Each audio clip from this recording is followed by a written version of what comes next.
नमस्कार मित्रांनो, स्वागत आहे आपल्या YBT अकॅडमी या युट्यूब चॅनलवरती. मित्रांनो, नाबार्ड म्हणजेच ग्रामीण विकास बँक अंतर्गत 10वी पास वरती नवीन पदभरती आलेली आहे. या पदभरतीविषयी संपूर्ण माहिती सकाळच्या व्हिडिओमध्ये आपण बघितली होती. जर तो व्हिडिओ बघितला नसेल तर डिस्क्रिप्शन बॉक्समध्ये लिंक टाकून देतोय. हा व्हिडिओ पूर्ण बघून झाल्यानंतर तुम्ही तो देखील व्हिडिओ बघू शकता आणि या पदभरतीविषयी संपूर्ण माहिती मिळवू शकता. या व्हिडिओच्या माध्यमाने आज आपण या नाबार्ड मधील पदभरतीसाठी ऑनलाईन अर्ज कसा भरायचा न चुकता घर बसल्या याविषयी संपूर्ण माहिती या व्हिडिओच्या माध्यमाने आपण बघणार आहोत. तर त्यासाठी नक्कीच या व्हिडिओला पूर्ण बघा. तर चला, जास्त व्हिडिओचा वेळ वाया न घालवता या व्हिडिओला आता आपण सुरुवात करत आहोत. ऑनलाईन अर्ज भरण्यासाठी या वेबसाईटची लिंक व्हिडिओच्या डिस्क्रिप्शन बॉक्समध्ये टाकून देतोय. या वेबसाईटला तुम्हाला ओपन करायचंय. त्यानंतर इथे न्यू रजिस्ट्रेशनचा ऑप्शन आहे, इथे तुम्हाला क्लिक करायचंय.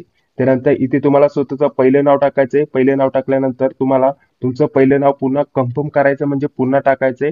त्यानंतर मधलं नाव टाकायचंय. इथं पुन्हा मधलं नाव कन्फर्म करायचं, आडनाव टाकायचं, आडनाव कन्फर्म करायचं. त्यानंतर ऑटोमॅटिकली तुमचं पूर्ण नाव खाली येऊन जाईल. इथं मोबाईल नंबर टाकायचा, मोबाईल नंबर कन्फर्म करायचा. त्यानंतर खाली आल्यानंतर ईमेल आयडी टाकायचा. ईमेल आयडीचं फक्त डोमेन टाकायचं, @ऑलरेडी पुढे दिलेलं असतं. त्यानंतर डोमेन नेम मध्ये आपण gmail.com हे सिलेक्ट करणार.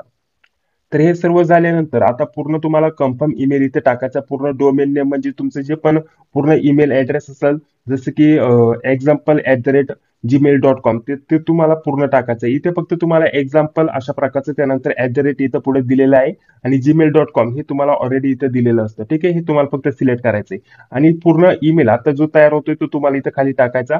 हा कॅप्चा बघून इथे तुम्हाला टाकून द्यायचा आहे. मित्रांनो, जर ऑनलाईन अर्ज भरण्यासाठी कोणत्या प्रकारची अडचण येत असेल तर तुम्हाला इथे वरती एक ऑनलाईन अर्ज भरून घेण्यासाठी एक नंबर दिसत असेल बघा, 7057चा. त्यावरती तुम्ही व्हॉट्सअप वरती मेसेज करू शकता. नाबार्ड या पदाचा फॉर्म भरायचा आहे. त्यानंतर डॉक्युमेंट लिस्ट तुम्हाला सेंड केली जाईल, ती पाठवायची आणि घर बसल्या न चुकता तुम्ही ऑनलाईन अर्ज देखील भरून घेऊ शकता. त्यासोबत नाबार्ड पदभरतीसाठी आपण नोट्स देखील काढलेल्या आहेत. अभ्यासक्रमानुसार जर विचार केला तर आपल्याला कोणकोणत्या विषयावरती प्रश्न विचारले जाणार आहेत. रिझनिंग झालं, इंग्लिश झालं, त्यानंतर जीके जीएस झालं, त्यानंतर गणित बुद्धिमत्ता झालं. ठीक आहे, तर हे 4 विषय तुम्हाला असणार आहे. प्रत्येक विषयावरती 30-30 प्रश्न विचारले जाणार आहे. तर आपण या सर्व विषयांच्या नोट्स तुमच्यासाठी अगदी कमी किमतीमध्ये उपलब्ध करून देतोय. या सर्व विषयांची नोट्सची किंमत आपण फक्त ठेवलेली आहे ₹189. जर तुम्हाला पाहिजे असेल तर तुम्हाला इथे एक नंबर दिसत असेल बघा, 91 39 64 31 99. या नंबरवरती तुम्हाला पेमेंट करायचंय ₹189 आणि याच नंबरवरती स्क्रीनशॉट पाठवायचा आहे आणि खाली पदाचं नाव सांगायचंय की आम्हाला नाबार्ड पद भरतीसाठी नोट्स हवे आहेत. तुम्ही जेव्हा पेमेंट करून स्क्रीनशॉट पाठवते त्यानंतर 5 ते 10 मिनिटांमध्ये सर्व नोट्स तुम्हाला सेंड केले जातील या पदभरतीसाठी. अतिशय महत्त्वाच्या नोट्स असणार आहे. या 4ही विषयांच्या नोट्स आपण तुमच्यासाठी उपलब्ध करून देतोय एकत्रित खूपच कमी किमतीमध्ये. व्हॉट्सअपसाठी बघा, जो तुम्हाला पेमेंटसाठी जो 9139चा नंबर दिलेला आहे तोच नंबर तुम्हाला पेमेंटसाठी असणार आहे आणि व्हॉट्सअपसाठी सुद्धा तोच नंबर असणार आहे 9139चा. ठीक आहे, पेमेंटसाठी आणि फॉर्म भरण्यासाठी वेगवेगळे नंबर आहेत, ते तुम्ही व्यवस्थित बघून घ्या, कन्फ्युज होऊ नका. चला, आता पुढे आपण व्हिडिओ कंटिन्यू करत आहोत. आता संपूर्ण माहिती टाकून झाल्यानंतर इथं कॅप्चा टाकून इथं आपल्याला सेव्ह अँड नेक्स्टचा ऑप्शन आहे, इथे आपल्याला क्लिक करायचं आहे. तर बघा, त्यानंतर अशा प्रकारचं पेज तुमच्याकडे इथे ओपन होऊन येईल. इथे फोटोग्राफ आणि सिग्नेचर इथं अपलोड करायचंय. त्याच्याविषयी काही गाईडलाईन्स दिल्यात ते तुम्ही इथं बघू शकता. इथून आपण क्लिक करून त्याच्याविषयी माहिती जाणून घेऊ शकता. फोटोग्राफ आणि सिग्नेचरची साईज वगैरे कशी पाहिजे त्याच्याविषयी संपूर्ण माहिती दिलेली आहे. ठीक आहे, तर आता आपल्याला काय करायचंय, चूज फाईलचं ऑप्शन आहे, इथे क्लिक करून फोटो अपलोड करायचा आहे. इथे क्लिक करून आपण सिग्नेचर अपलोड करणार. ठीक आहे, इथे टिक मार्क करून घ्यायचंय अशा स्वरूपामध्ये आणि आपल्याला हे दोन्ही व्यवस्थित अपलोड करून इथे सेव्ह अँड नेक्स्टचं ऑप्शन आहे, इथे आपल्याला क्लिक करायचं आहे. त्यानंतर पुढे बघा, फोटो आणि सिग्नेचर अपलोड करून नेक्स्ट वरती क्लिक केल्यानंतर पुढे अशा प्रकारचं येईल. इथे आपल्याला सर्वप्रथम ऑफिस निवडायचं आहे. इथे आपल्याला महाराष्ट्र सर्वप्रथम इथे निवडण्यासाठी ऑप्शन येईल बघा, महाराष्ट्राचे ऑप्शन तुम्हाला दिसून येतील. तर महाराष्ट्र आपण इथे सिलेक्ट करणार. त्यानंतर अशा प्रकारचं येऊन जाईल. इथे आता आपल्याला एक्झामिनेशन सेंटर कोणतं द्यायचं ते आपल्याला निवडायचं. इथं अमरावती आहे, अहमदनगर आहे, अकोला, छत्रपती संभाजीनगर, धुळे, जळगाव, कोल्हापूर, लातूर, मुंबई, त्यानंतर ठाणे, नवी मुंबई हे ऑप्शन आहेत. त्यानंतर नागपूर, नांदेड, त्यानंतर पुणे, सोलापूर, नाशिक अशा प्रकारचे महाराष्ट्रातील आपल्याला एवढे एक्झामिनेशन सेंटर म्हणजेच एक्झाम सेंटर बघण्यासाठी भेटलेले आहेत.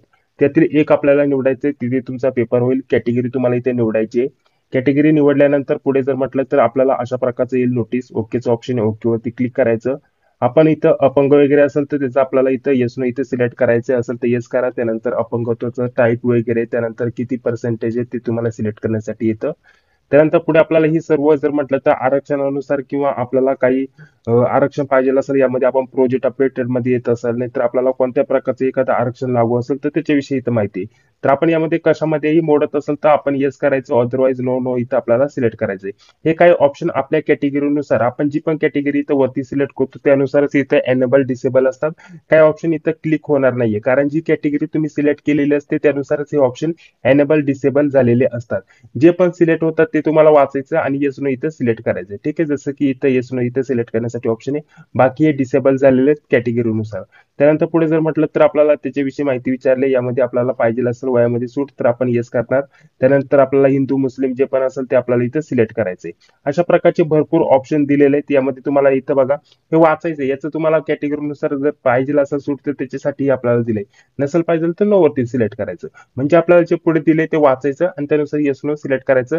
आता हे सर्व सांगण्यामागचा उद्देश काय आहे, की प्रत्येक कॅटेगरीनुसार हे काय जे ऑप्शन आहे ते एनेबल डिसेबल वेगवेगळे असणार आहेत. ते तुम्ही तुमच्या कॅटेगरीनुसार कोणते ऑप्शन एनेबल डिसेबल आहे ते तुम्ही व्यवस्थित बघा आणि वाचून व्यवस्थित येस नो तुम्ही सिलेक्ट करून घ्या. ठीक आहे. त्यानंतर पुढे आपल्याला बघा हिंदू आपण आपले रिलीजन इथं सिलेक्ट केला. त्यानंतर इथं आपल्याला कम्युनिटी इथं आपल्याला येस नो इथे सिलेक्ट करायचं. अशा प्रकारचं तुम्ही जर मायनॉरिटी कम्युनिटीमध्ये येत असाल तर येस करायचं, अदरवाईज नो मध्ये करायचं. कास्ट सर्टिफिकेट असेल तुमच्याकडे तर येस करायचं, अदरवाईज नो वरती क्लिक करायचं. ठीक आहे, अशा प्रकारचं. त्यानंतर एक सर्व्हिसमॅन विषयी माहिती विचारली, येस नो तुम्ही इथे सिलेक्ट करणार. ठीक आहे. तर ही सर्व माहिती वाचायची, त्यानंतर येस नो तुम्हाला इथं सिलेक्ट करत चालायचं आहे. पुढे जर म्हटलं तर बघा आपल्याला आपण या अगोदर नाबार्डमध्ये काम केलेलं आहे का, येस नो तुम्ही इथं सिलेक्ट करू शकता. ठीक आहे, सर्व आपण अशा प्रकारचे ऑप्शन आहेत ते तुम्ही इथं सिलेक्ट करणार. त्यानंतर इथं आपल्याला इंडियन ऑलरेडी सिलेक्ट असणार आहे. डेट ऑफ बर्थ आपल्याला टाकण्याचं ऑप्शन आहे. इथं डे मंथ इयर अशा स्वरूपामध्ये आपण डेट ऑफ बर्थ इथं टाकणार. त्यानंतर जनरल मेल फिमेल आपण इथं सिलेक्ट करणार. त्यानंतर ट्विन सिस्टर वगैरे असेल, म्हणजेच जुळे भावंड वगैरे असेल तर येस करायचं.